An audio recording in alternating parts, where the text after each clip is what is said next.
আমাদের জানতে হবে আমানাতটা কি। এটি হচ্ছে নতুন কিছু না।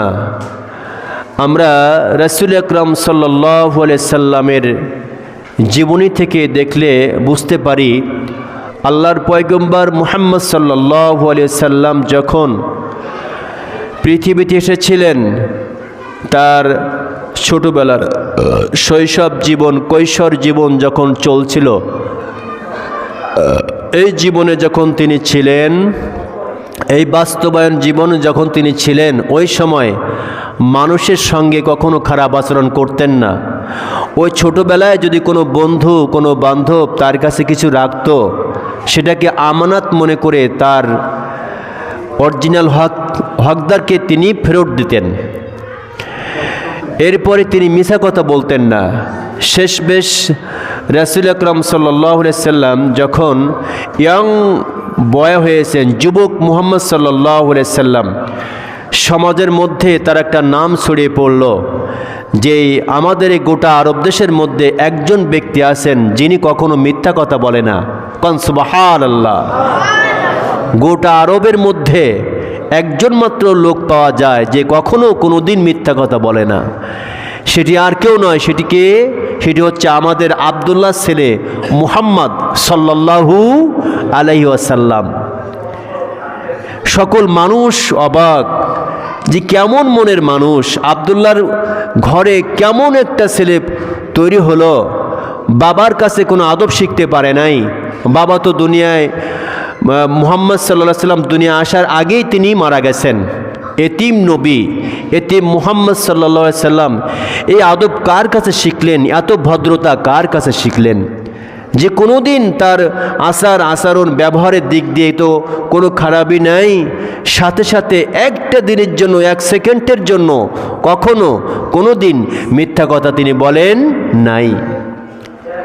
তিনি হচ্ছেন আমাদের নেতা জনাবে মুহাম্মদুর রাসূলুল্লাহ সাল্লাল্লাহু আলাইহি ওয়াসাল্লাম। প্রাণপ্রিয় হাজিরিন, তো দেখেন, জীবনে মিথ্যা কথা বলে নাই যখন, এলাকার মানুষ তখন মনে করল যে আমরা আমাদের যে অর্থ, যে সহায় সম্পদ আছে, আমাদের নেতার কাছে রাখলে পরে সে আমানতের খেয়ানত করতে পারে, সে মাল আর ফেরত দিবে না।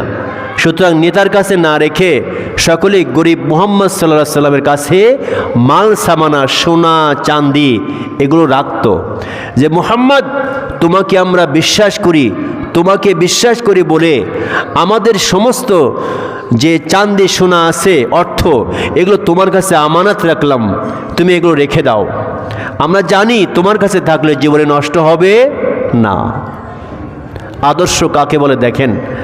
আল্লাহ নবী একজন সাধারণ মানুষ, তখন নবুয়ত পান নাই, কিন্তু সেই সময়ে মানুষ তাকে এত বিশ্বাস করে, তারা মক্কার বড় বড় কাফের, তারা বলছে মুহাম্মদের কাছে জিনিসপত্র নিরাপদ, মুহাম্মদের কাছে আমাদের মা বোনরা নিরাপদ, মুহাম্মদের কাছে সকলেই সর্ববিষয় নিরাপদ। সুতরাং মাল সামানা, টাকা পয়সা যার যা আছে সকলেই আল্লাহর নবী, শিশু নবী মুহাম্মদ সাল্লাল্লাহু আলাইহি ওয়াসাল্লামের কাছে আমানত হিসাবে রেখে দিল। এরপরে আস্তে আস্তে নবীজি যখন আপনার বড় হওয়া শুরু করলেন, আরও বড় হলেন, সমাজে রাষ্ট্রে তার সম্মান মর্যাদা আরও দিন দিন বেড়েই চলল। এমনকি তৎকালীন সময়ে আল্লাহর পয়গম্বর, তার প্রিয় চাচা, সবসময় কাছে কাছে যিনি থাকতেন, যার কাছে লালিত পালিত হয়েছেন, তার নাম ছিল আবু তালিব। আবু তালিবের সঙ্গে আপনার ব্যবসার কাজে বাহিরেও তিনি গেছেন। বাহিরে যাওয়ার পরে তার ব্যবসার সততা দেখেছেন মানুষ। এমনকি লাস্ট আপনারা শুনেছেন, জেনেছেন যে মা খাদিজাতুল কুবরা রাদিয়াল্লাহু তাআলা আনহা, তিনি একটা ব্যবসার জন্য ভালো মানুষ খোঁজ করছিলেন। খাদিজার ছিল অগাধ সম্পদ, অনেক সম্পদ, তার স্বামী ছিল না, তিনি ছিলেন বিধবা, স্বামী তার ছিল না, কিন্তু অর্থ ছিল অনেক বেশি। এত অর্থ, এত সম্পদ, মানে অনেক, তার অনেক কর্মচারী ছিল। তো তিনি দেখলেন যে আমার বিশ্বস্ত কর্মচারীর প্রয়োজন। তো তখন মুহাম্মদ সাল্লাল্লাহু আলাইহি সাল্লামকে তিনি কোনোভাবে যেভাবে হোক, অত ঘটনা বলার দরকার নেই, ওনাকে নিলেন। প্রথমে তাকে কাজ দিলেন আপনার রাখালিয়া কাজ দিলেন। আল্লাহর পয়গম্বর শিশু নবী মুহাম্মদ যুবক নবী তখন রাখালিয়া কাজ শুরু করলেন মা খাদিজার গৃহে। তার কাজকাম, তার মানে ব্যবহার এত সুন্দর দেখে খাদিজা খুশি হলো। কেমন করে? মুহাম্মদ সাল্লাল্লাহু আলাইহি সাল্লামের নিয়োগ দেওয়ার পূর্বে যে সমস্ত রাখাল ছিল তাদের কাছে যদি গুণে দিত 100 উট, তাহলে কয়েকদিনের ভিতরে 2টা নাই, এমন একটা হিসাব নিকাশ আটত। মাসে দেখা যায় লস। কি ব্যাপার, উট কি হলো? ম্যাডাম বাঘে খেয়েছে, এই হয়েছে, হারিয়ে গিয়েছে, পাই নাই। ছাগলের হিসাব অন্য রাখালদের কাছে যা দেওয়া হতো, মাসের হিসাবে দেখা যায় কিছু কিছু ছাগল কমতি হয়ে যেত, নাই ম্যাডাম, এটা বাঘে খেয়েছে, হারিয়ে গেছে ইত্যাদি বলে তারা কাটিয়ে দিত। শেষ বেশ একটা ভালো লোক দেখে চাইলেন যে ভালো একটা বিশ্বস্ত লোক বলে মনে করে আল্লাহর পয়গম্বরের দায়িত্ব দিলেন যে যাও, তোমাকে আমি আমার বাড়ির সমস্ত রাখাল যারা যারা আছে তারা তো থাকবেই, তোমার দায়িত্বে আমি এতটা দিয়ে দিলাম রাখালিয়া করার জন্য উট বকরি। আল্লাহর নবী মুহাম্মদ সাল্লাল্লাহু আলাইহি ওয়াসাল্লাম রাখালিয়া করার জন্য মা খাদিজার গৃহে চাকরি নিলেন। মা খাদিজা বললেন, তোমার দায়িত্ব এই ছাগলগুলো, এই উটগুলো, এগুলো তুমি নিয়ে যাও। আল্লাহর নবীর যত ছাগল, যত দুম্বা দিয়েছিলেন, এগুলোকে বারবার টানা লাগতো না, বারবার তাদের পিছনে কষ্ট করতে হতো না। শুধুমাত্র গোয়ালঘর থেকে গোয়ালঘরের গেটটা খোলা হতো, আর সমস্ত ছাগলগুলো ছাগলের লাইনে, উটগুলো উটের লাইনে, সকলের লাইন ধরে তাদের গন্তব্য চলে যেত, মাঠে চলে যেত। একটা উট বা একটা দুম্বা বা একটা ছাগল বকরি একদিনের জন্য অন্য কোনো দিকে চলে যেত না। আল্লাহ নবীর সাথে আরও যারা রাখাল ছিলেন তারা দেখলো কি ব্যাপার, আমরাও মাঠে উট নিয়ে যাই, ছাগল নিয়ে যাই, বকরি নিয়ে যাই, কিন্তু দেখি আমরা উটগুলো নিতে পারি না, অন্যদিকে চলে যাই, দুম্বাগুলো নিতে পারি না, অন্য দিকে চলে যাই। অথচ দেখি আমাদের সাথে একজন নতুন রাখাল রয়েছে, তার তো কষ্ট করা লাগে না, বেশি কথা বলা লাগে না, তার সাথে সমস্ত উটগুলো, সমস্ত দুম্বাগুলো, বকরিগুলো একই লাইনে একই কাতারে সব মাঠে চলে যায়। অবাক হয়ে গেল, বিষয়টা কি? এত সুন্দর নিয়ম, এত সুন্দর পদ্ধতি, সিস্টেম এ কই পাইল? এত নিয়ম পদ্ধতি এটা কোত্থেকে শিক্ষা পেল কিভাবে এরা? সকলে তো রাখালরা অবাক। মাঠে যখন হয়ে যাবে কাজকাম শেষ, মাটির খাবার খাওয়ার পর সন্ধ্যা যখন আসতো, এই সন্ধ্যার সময় উটগুলো আবার নিজেও বাসায় আসার জন্য লাইনে চলে আসতো, দুম্বাগুলো আবার সকলে লাইনে চলে আসতো, বকরিগুলো একই লাইনে সুন্দর করে চলে আসতো। একটা দিনের জন্য কোনো এলোমেলো হতো না। শুধু তাই না, আল্লাহর পয়গম্বর নবী মুহাম্মদ রাসূলুল্লাহ সাল্লাল্লাহু আলাইহি সাল্লাম যুবক মানুষ মাঠে যখন উট রাখতেন, আপনারা জানেন মরুভূমির উপরে কত উত্তাপ ছিল আকাশের, এই যে আকাশের সূর্যের উত্তাপ, আর এদিকে বালু, অনেক গরম মরুভূমির পরে, ওই মরুভূমির উপরে আল্লাহর পয়গম্বর যখন চলতেন, ওই চলার সময় আকাশ থেকে যে মেঘগুলো ছিল, আল্লাহর পয়গম্বরের মাথায় যেন রোদের তাপ না লাগে, কষ্ট না হয়, এই জন্য সকল মেঘগুলো দৌড়ায়া এক জাত মেঘ এসে ওই রোদের মুখে লাগতো, সূর্যের মুখে লাগতো, যাতে করে আল্লাহর পয়গম্বরের গায়ে রোদের তাপ না লাগতে পারে। আমার ভাইরা, এমন করে যখন দিন চলতে শুরু করলো, কয়েক মাস পর এবার হিসাবের পালা হয়ে গেল। সব রাখালদের ডেকে ডেকে সামনে হাজির করলো খাদিজা। ডেকে বলে, রাখালেরা, তোমাদের একবার ডাক দিলাম হিসাব নেওয়ার জন্য। হিসাব নেওয়ার জন্য রাখালদের সিরিয়ালে ডাকা হলো। মনে করেন, আব্দুল্লাহ, তোমাকে দিয়েছিলাম 100 উট, 100 দুম্বা, 100 দুম্বা দিয়েছিলাম, হিসাব দাও। দেখা গেল ম্যাডামের কাছে হিসাব দিতে যেয়ে তার থেকে 4-5টা নাই। আর একজনকে বলে তুমি হিসাব দাও, সেও দেখা যায় 4-5টা নাই, হিসাবে গরমিল হয়ে যায়। এভাবে সকলের হিসাব নিতে নিতে আল্লাহর পয়গম্বরের কাছে যখন চলে আসছে হিসাব নেওয়ার জন্য, ওগো আব্দুল্লাহ ছেলে মুহাম্মদ, তুমি বলো তো দেখি, তোমার হিসাবটা তুমি চুকিয়ে দাও। ডাক দিয়ে বলে, ম্যাডাম, আপনি আমাকে 100 উট দিয়েছিলেন, 100 বকরি দিয়েছিলেন, তার থেকে এই 6 মাসের মধ্যে এতটা বাচ্চা হয়েছে, এতটা বেড়ে এতটা হয়েছে। দেখা গেল যা দিয়েছিলেন তার থেকে অনেক গুণ বেড়ে গেছে। চিৎকার দিয়ে কোন সুবহানাল্লাহ। মা খাদিজা ডাক দিয়ে বলে, আমি দেখেছি বহুদিন পূর্বে আপনাদেরকে নিয়োগ দিয়েছি, আমার ব্যবসায় ধস নেমে গেছে, ঠিক মতো ব্যবসা হয় না। এতদিন পর্যন্ত আমার জীবনে যতটা রাখাল নিয়োগ দিয়েছি, এত সুন্দর রাখাল তো দেখি নাই। সবার বেলায় ব্যবসায় ধস নামে, কেউ পরিপূর্ণ হিসাব দিতে পারেন না। আর মক্কা থেকে একজন যুবক আমার কাছে আসছে চাকরির জন্য। প্রথম চাকরিতে 6 মাসের মধ্যে আমাকে যে হিসাব দিল, আমি বুঝতে পেরেছি একটা ভালো লোক, এর কাছে কোনো প্রকার কোনো সমস্যা হবে না। মা খাদিজা খুশি হয়ে গেলেন। এবার বললেন, তুমি আমার সঙ্গে দেখা করবা, তোমার জন্য অন্য কোনো ব্যবস্থা হবে। আমার ভাইরা, এবার আল্লাহর পয়গম্বর জনাবে মুহাম্মদ রাসূলুল্লাহ সাল্লাল্লাহু আলাইহি সাল্লামের বয়স যখন আপনার কম, যুবক মানুষ, তখন বয়স মাত্র 23-24 বছর বয়স চলে। এই সময় রাখালিয়া কাজ তিনি করছেন। মা খাদিজা বলে, মুহাম্মদ, তোমাকে আমি একটা নতুন কাজের নিয়োগ দিতে চাই, তুমি কি রাজি নাকি? বলে, ম্যাডাম, আপনি আমাকে যা দিবেন আমি করব ইনশাআল্লাহ। এমন করে বলার পরে ডেকে বলল, শোনো, আজ থেকে তোমার দায়িত্ব আর মাঠে থাকবে না। আজ থেকে রোদের মধ্যে তোমার কোনো কাজ কাম করা লাগবে না। আজ থেকে মাঠের রোদের সমস্ত কাজ কাম বাদ দিয়া আমি খাদিজাতুত তাহেরা সিদ্ধান্ত নিয়েছি, আজ থেকে আমার যত ব্যবসা আছে, আমার যত ব্যবসা আছে, এই ব্যবসার কাজে আমি তোমাকে নিয়োগ করবো। কান সুবহানাল্লাহ।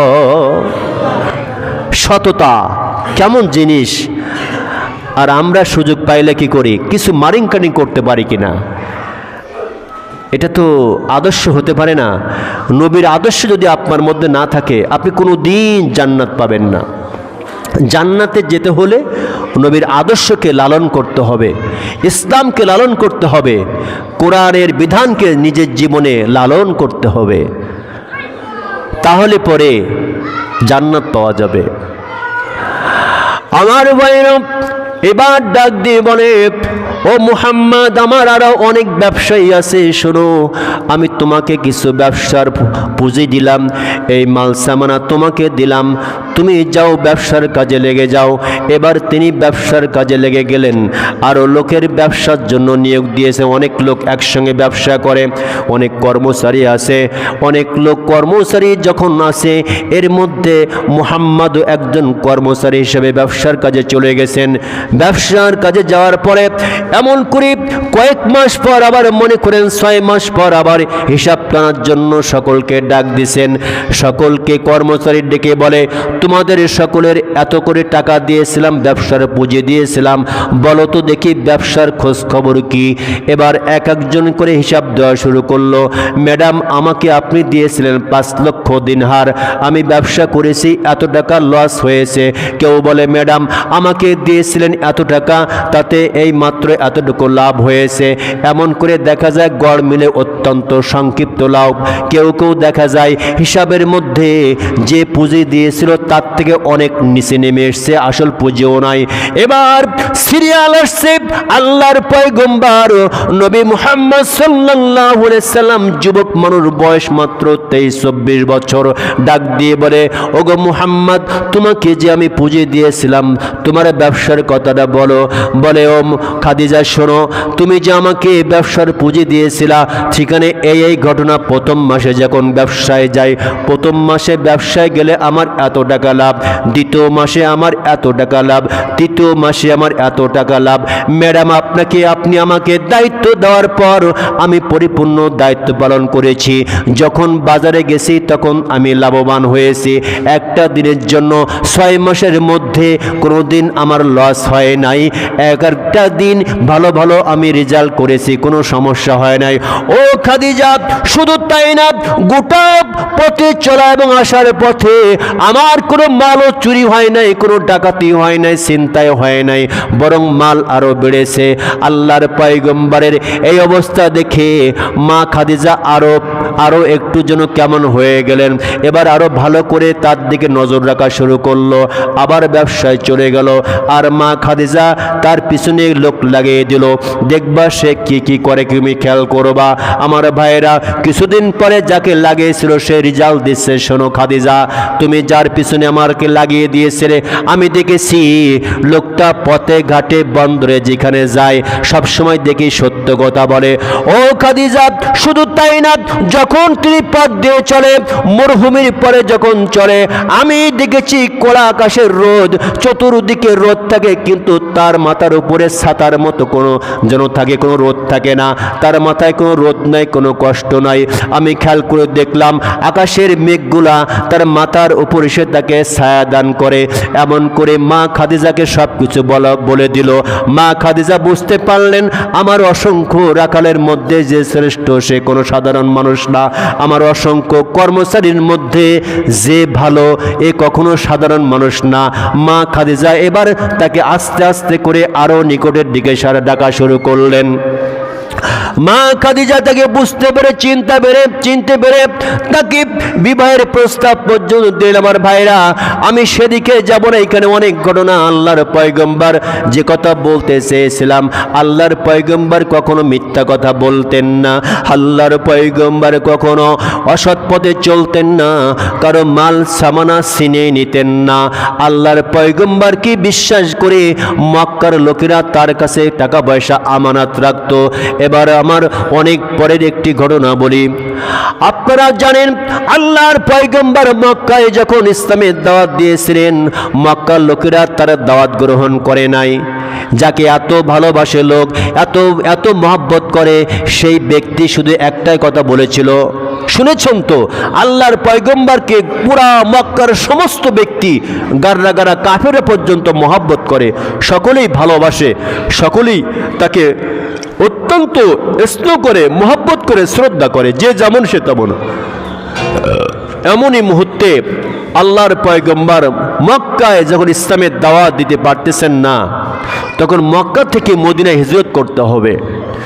হিজরতের সময়টাও ঠিক আল্লাহর পয়গম্বর কে, নবীজিকে আল্লাহ তাআলা জানিয়ে দিয়েছেন, নবী হে, যেহেতু মক্কায় ইসলামের দাওয়াত দেওয়া তো ভালো সুযোগ হচ্ছে না। এখানে একটা কথা বলি, আল্লাহর পয়গম্বর সবার কাছে প্রিয় ছিলেন, সবার কাছে মহব্বত ছিলেন। ফ্যান লাগলে ছাড়েন, লাগবে ফ্যান লাগবে, ছাড়িয়ে দেন, সমস্যা নেই, যার যার লাগে ছাড়েন ভাই, আমার এটা ছাড়বেন না, আমার একটু লাগবে না। এটা জিকির করে লা ইলাহা ইল্লাল্লাহ, এটা না, এটা বাদ দিই, এটা থাক, ওদিক ছাড়লে ছাড়েন, আমার সমস্যা নেই। লা ইলাহা, সবাই পড়ি লা ইলাহা ইল্লাল্লাহু মুহাম্মাদুর রাসূলুল্লাহ। আমার ভাইরা, পুরা মক্কার মানুষ যাকে মহব্বত করে, পুরা মক্কার মানুষ যাকে ভালোবাসে, সবচেয়ে ভালো মানুষ মনে করে, তার কাছে টাকা পয়সা আমানত রাখে, এই মানুষটা এখন গোটা মানুষের আরবের কাছে খারাপ হয়ে গেল। গোটা আরবের মানুষ যাকে নয়নের মনি করেছিল, সবচাইতে মহব্বত করেছিল, সবার চাইতে যাকে বেশি ভালোবাসতো, সেই মানুষটা এখন গোটা আরবের বুকে খারাপ হয়ে গেল। কারণটা কি? সে কি মানুষের বাড়ি চুরি করেছে? তা করে নাই। সে কি পরের সঙ্গে খারাপ ব্যবহার করেছে? তা কিন্তু করে নাই। সে কি কোনো মানুষের সঙ্গে মারামারি করেছে? তা কিন্তু করে নাই। সে কোনো নেতাকে চড় মেরেছে? তা কিন্তু মারে নাই। কোনো ব্যক্তিকে খারাপ কথা বলেছে? তা কিন্তু বলে নাই। কোন কারণে এত প্রিয় মানুষটা সবার কাছে খারাপ হয়ে গেল? সেই কারণটা অন্য কোনো কারণ না। আল্লাহর পয়গম্বর সবাইকে ডাক দিয়ে বলেন, শোনো আমার এলাকাবাসী, সবাই তোমরা আমাকে অত্যন্ত মহব্বত করো, আমাকে বড় ভালোবাসো, আমি সবার নয়নের মণি, আমাকে সবাই তোমরা মহব্বত করো। কিন্তু একটা কথা তোমাদেরকে এখন জানাবো, এটা তোমরা বিশ্বাস করবে কিনা? বলে, মুহাম্মদ তুমি যা বলবে আমরা সবই বিশ্বাস করব, কারণ তোমাকে আমরা বড় মহব্বত করি, ভালোবাসি। আমরা দেখেছি তোমার ছোটবেলার থেকে এই বয়স হওয়া পর্যন্ত 40 বছর পর্যন্ত দেখেছি, একদিনও তুমি মিথ্যা কথা বলো নাই, একদিনে তুমি পরের সম্পদ ফাঁকি দাও নাই, একদিনের জন্য কোনো ব্যক্তিকে কোনো কথা বলো নাই। সব আমরা দেখেছি। মুহাম্মদ তুমি যা বলবে আমরা তাই বিশ্বাস করব। এমন কথা বলার পর আল্লাহ নবীজি বললেন, লা ইলাহা ইল্লাল্লাহু মুহাম্মাদুর রাসূলুল্লাহ। এই কথা বলার পরে যত মানুষ ছিল তার প্রিয় সমস্ত মানুষগুলো এই একটা কালেমার কারণে সব তার থেকে দূরে চলে গেল। অপরাধ কিন্তু কিছু না। মুহাম্মদকে এত মহব্বত করে, এত ভালোবাসে, এত প্রাণের প্রিয় থাকার পরেও শুধুমাত্র একটা কথা, যে কালেমার দাওয়াতটা যেই নবীজি দিয়েছেন, গোটা আরবের লোক, গোটা তার মহল্লার লোক, তাই এলাকাবাসী সবাই তাকে ছেড়ে দূরে চলে গেল। ডাক দিয়ে বলছে, মুহাম্মদ এতদিন তুমি যা বলেছিলে আমরা সব শুনেছিলাম, কিন্তু আজ থেকে তোমার কথা শুনতে পারবো না, কারণ তুমি যে কথা বলছো এর অর্থ তারা বুঝতো, আরবেরা কথা বুঝতো। আরব অর্থ ছিল লা ইলাহা, কোনো মাবুদ নাই, কোনো মাবুদ নাই, ইল্লাল্লাহ, আল্লাহ ছাড়া, আর মুহাম্মদ রাসূলুল্লাহ, আমি হচ্ছে জানাবে মুহাম্মদ রাসূলুল্লাহ, আল্লাহর পয়গম্বর। সুতরাং তুমি যে আল্লাহর পয়গম্বর আর এক আল্লাহ আছে, আমাদের দেবতা সব মিথ্যা, এখন থেকে তোমাকে আমরা আর মানতে পারবো না। এই গ্যামজাম শুরু হয়ে গেল, গোটা সমাজে গ্যামজাম। প্রিয় ভাইরা, তখন কালেমার দাওয়াত দেওয়া কষ্ট হয়ে গেল। গোপনে গোপনে এদিক সেদিক করে কালেমার দাওয়াত দিলেন, কিন্তু তারপরও মা নবীকে এত মারা মারে, এত মারা মারে, অনেক মারা মারে, অনেক ইতিহাস। আল্লাহর পয়গম্বর এবার মক্কা থেকে মদিনায় হিজরত করে যাবে। কেন যাবে? যেহেতু মদিনার ইসলামের কাজ করার জন্য তৎকালীন সময়, সেই সময় অনেক উর্বর ছিল। আল্লাহ তাআলা তখন বললেন, তুমি মদিনায় চলে যাও।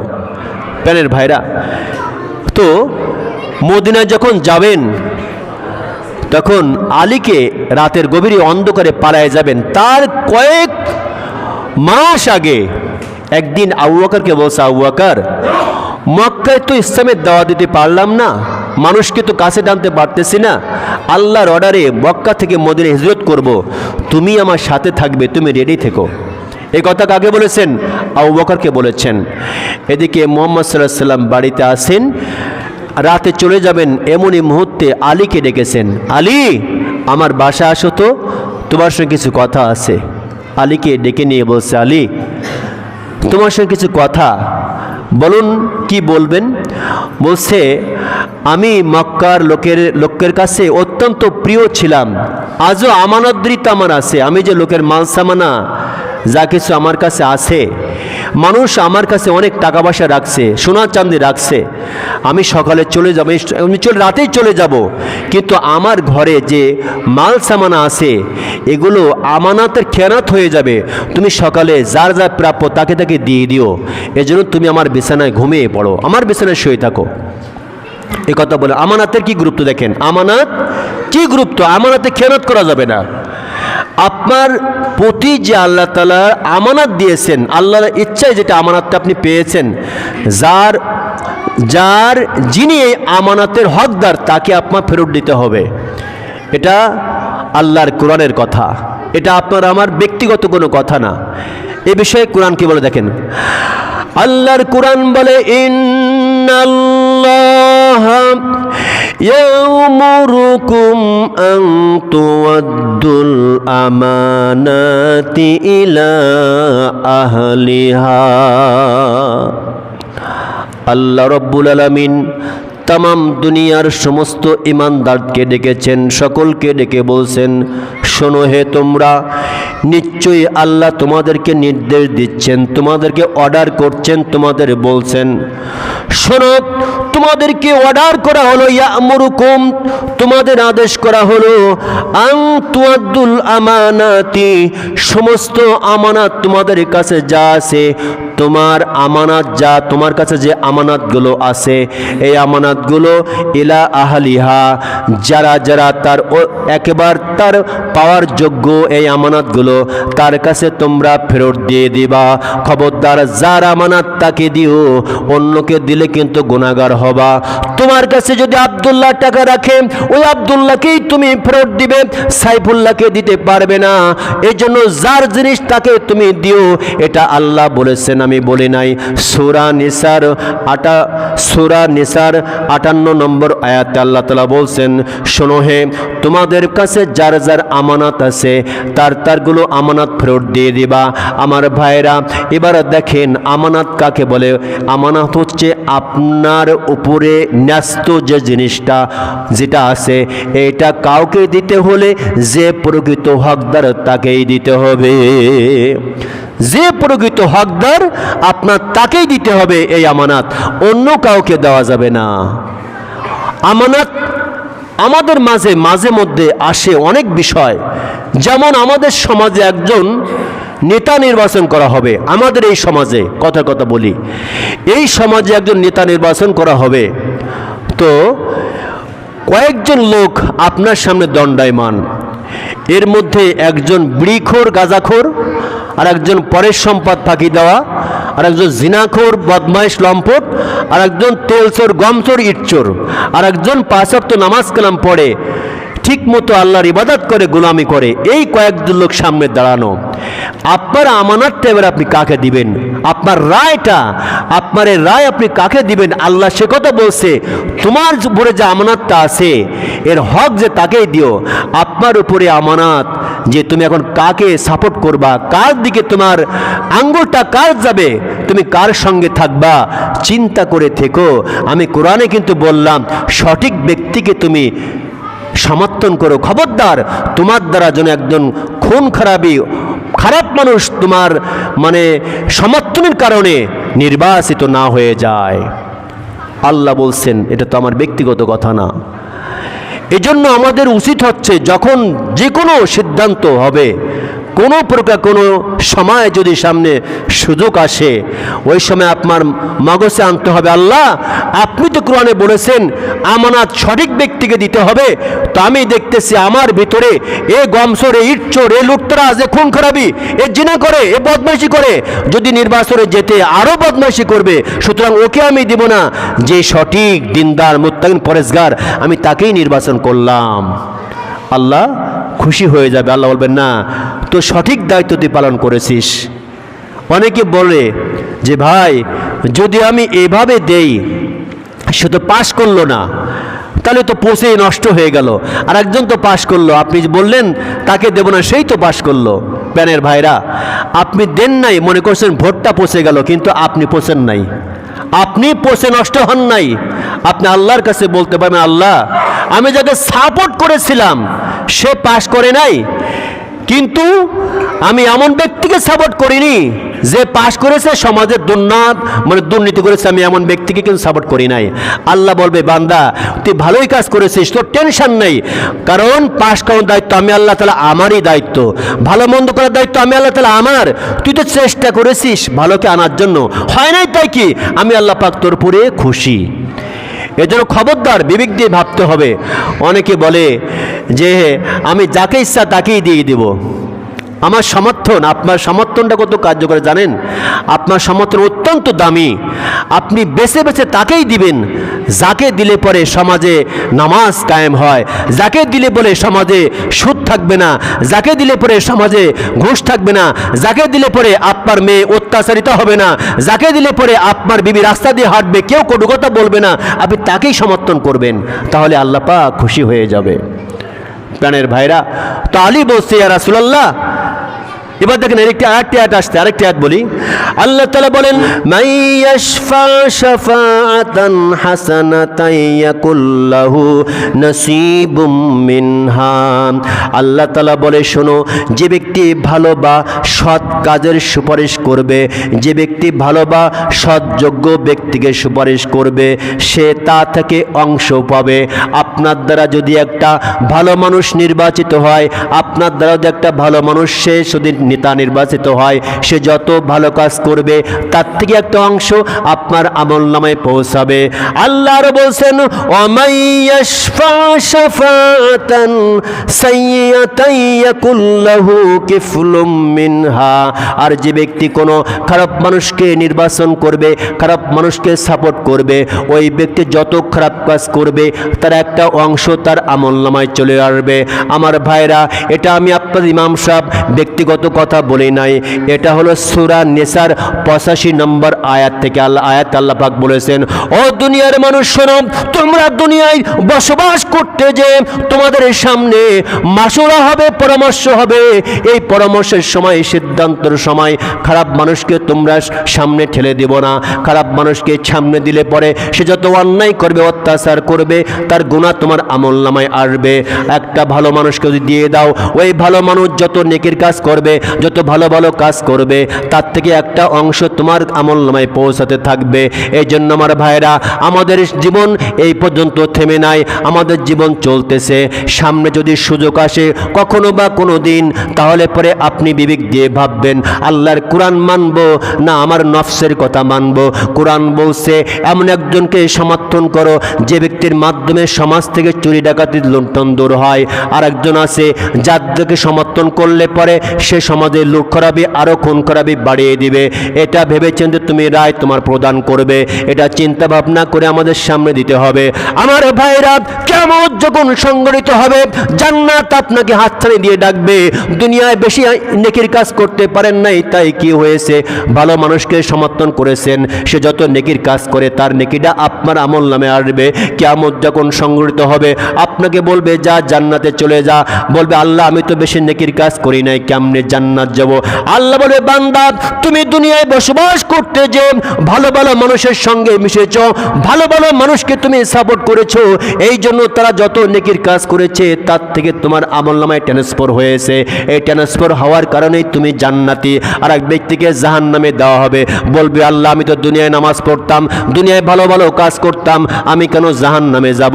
আল্লাহ বলবে, শোনো, দুনিয়ায় নামাজ ঠিকই পড়েছিলে, কিন্তু সমাজে এমন মানুষকে সাপোর্ট করেছিলা যারা দুর্নীতিগ্রস্ত, সুদ, ঘুষ, জিনা, ব্যভিচার, অন্যায়, অত্যাচারে নিমজ্জিত যারা ছিল, তাদেরকে সমর্থন করার কারণে তারা জিতে যখন খারাপ কাজ করেছে, তার একটা অংশ তোমার আমলনামায় এসেছিল। এই গুনায় গুনায় গুনায় তোমার জীবনটা জর্জরিত হয়েছে। এই জন্য তুমি জাহান্নামে চলে যাও। আমার ভাইরা, এই জন্য এখনই সময় হলো আপা বিবেক দিয়ে ভাবা যে আল্লাহ আপনাকে জমিনে পাঠিয়েছেন, যে আল্লাহর জমিনে আপনি বেড়ান, যে আল্লাহ আপনাকে খাওয়ান, যে আল্লাহ আপনাকে অক্সিজেন দান করেছেন, সেই আল্লাহর হুকুম মাফিক সামনের সময় আপনাকে তৈরি থাকতে হবে।